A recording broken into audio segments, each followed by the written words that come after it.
Magandang buhay at welcome po sa isa na namang napakasarap na episode dito sa kusina ni Dan Levy. At yung recipe natin sa araw na to ay medyo kakaiba dahil magluluto tayo ng napakasarap na Mediterranean chicken skewer. Ngayon kung interesado kayo sa ating recipe, tutok lang, panoorin yung buong video at uumpisa na natin.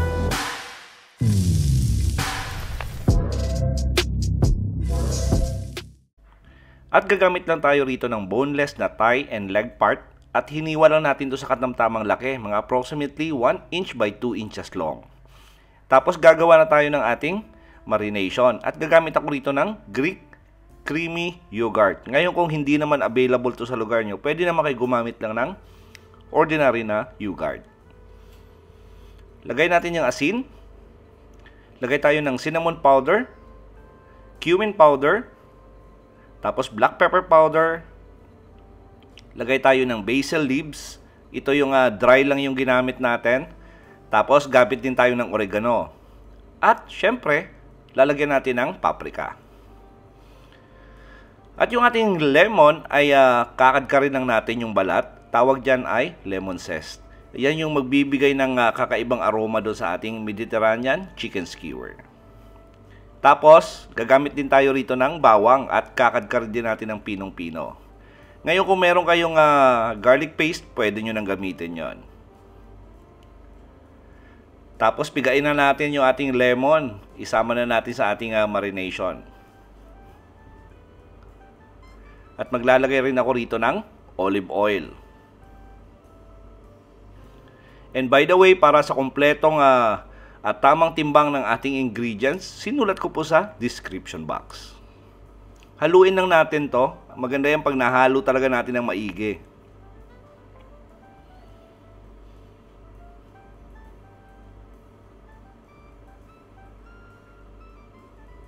Ngayon, tapos pag okay na, lagay na natin yung ating chicken. Ito yung hiniwa na natin ng 1 inch by 2 inches long. At ngayon yung kapal niyan ay depende na po yan sa kapal ng manok na binili natin. So gagawin natin dito ay imimix lang natin ng maigi at siguraduhin natin talaga na nakukoat natin yung ating manok. At maganda yan pag nirest muna natin sa ating ref or chiller for at least 4 na oras. Overnight, mas maigi para talagang pasok na pasok yung ating marination.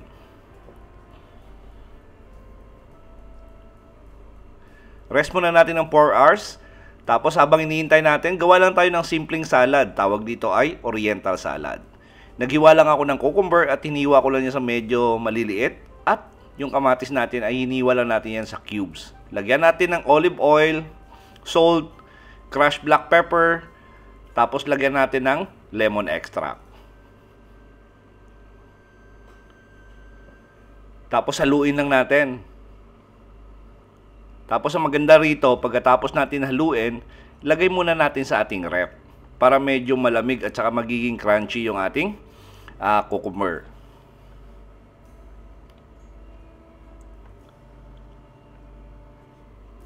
At naganda rin ako rito ng bell peppers at saka onion. Ngayon depende po yan sa inyo kung anong kulay yung gusto nyo. At gagamit ako rito ng orange at green, tapos white onion. After 4 hours, tutuhugin na natin yung ating chicken. Lagay muna tayo ng onion. Ngayon, depende po yan sa inyo kung anong uunahin nyo, onion or bell peppers. Basta magkaroon siya ng alternate. Tapos lagay tayo ng isang piraso. Tuhugin natin. At habang tinutuhog pala natin yung ating chicken, pinainit na natin yung ating grill para ma-preheat na natin. Sunod natin yung green bell at saka onion. Tapos kuha tayo ulit ng isang manok. And by the way, tawag dito pag nasa Middle East ka, tawag dito ay chicken kebab. Okay, lagay natin yung orange capsicum. Tapos lagay tayo ulit ng manok. Ngayon, depende rin yan sa inyo kung gaano karami yung manok na tutuhugin nyo. Ngayon, pag marami yung kakain, siguro 3 pwede na. Pero yung gagawin ko ay 4 na pirasong manok.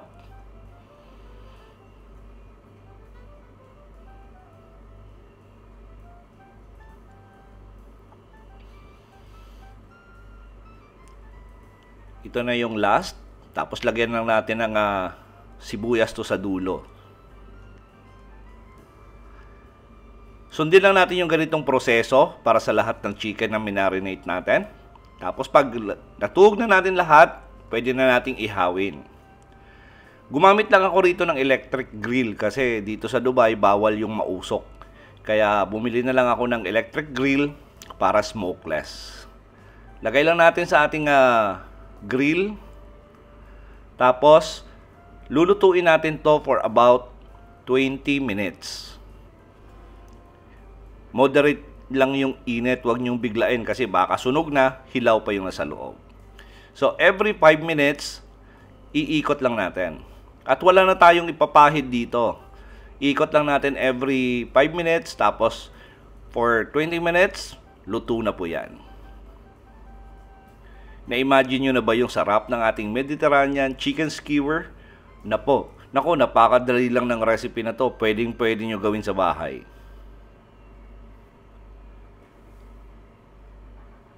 At pinaka-perfect na partner nito ay Arabic bread.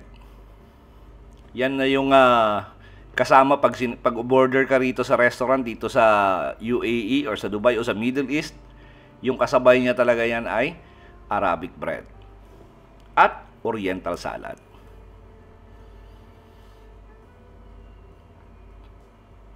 At ito, titikman na natin yung ating Mediterranean chicken skewer. Actually, pag nandito ka sa Middle East, tawag dito ay kebab. Tapos, yung partner talaga niyan is Arabic bread. So, ginagawa kasi nila yan, tinatanggal nila yan dito. Yan. It's either pwede nilang lagyan pa ng tahina or anong sauce na gusto nila. Pero tayo, titikman lang natin. So, punit tayo ng Arabic bread. Tapos, tikman natin yung ating manok.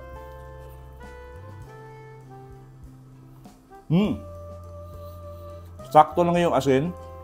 Kasi pag nandito ka sa Dubai, lalo na sa Middle East, yung mga Arabic kasi medyo matabang yan pag nagtimpla. Pero pag tayo mga Pinoy, dagdag na lang tayo ng asin. So napakasarap na.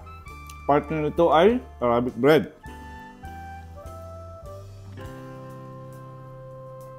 At kung gusto nyo pa ng mas maanghang, pwede nyo dagdagan pa ng chili powder.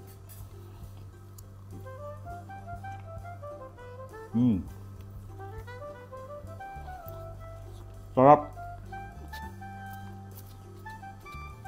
At sigurado po ako natakam kayo sa recipe natin na to. Kung gusto nyo gayahin yung recipe po, yung list of ingredients nasa description box. Sa lahat po na nagkagusto ng ating recipe for today, please like and share the video. Tapos kung bago po kayo sa ating kusina, please don't forget to subscribe. Tapos pindutin nyo yung notification bell para updated kayo sa mga susunod pa nating masasarap na recipe. Salamat sa panonood at ito ang kusina ni Dan Levy. Kaunta!